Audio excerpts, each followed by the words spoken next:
Hello friends, welcome back. Friends, మా ఇంటి బాల్కనీలో పావురాలు అయితే గుడ్లు పెట్టి పిల్లలు అయితే చేశాయని చెప్పాను కదా. ఆ రెండు పిల్లల్ని ఇప్పుడైతే క్లారిటీగా చూపిస్తాను. చాలా గ్రోత్ అయితే అయ్యాయి. బట్ చూడండి, రోజు రోజుకైతే గ్రోత్ అయితే అయ్యాయి. కానీ ఇవైతే ఉండకూడదు అని చెప్పేసి యూట్యూబ్లో అయితే చూశాను. ఇవి ఉంటే ఆర్థికపరమైన సమస్యలు వస్తాయంట, ఇంకా హస్బెండ్ అండ్ వైఫ్ మధ్య గొడవలు వస్తాయంట. బట్ నిజంగానా, లేకపోతే నాకు అయితే ఏదో కొంచెం అంటే ఈ విషయం అంటే నేను యూట్యూబ్లో చూసిన దగ్గర నుంచి నాకు ఏదోలా ఉంది. బట్ ఏం చేయాలో ఏం అర్థం కావట్లేదు. అలా అని తీసి వేయటానికి నాకు మనసు ఒప్పడం లేదు, ఎందుకంటే చిన్న పిల్లలు. బట్ అవి తీయటానికి నాకు ప్రాణం ఒప్పట్లేదు.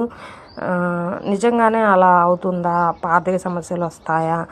గొడవలు జరుగుతాయా? కమెంట్ చేయండి ప్లీజ్. ఓకేనా? ఓకే ఫ్రెండ్స్, థ్యాంక్ యూ అండి.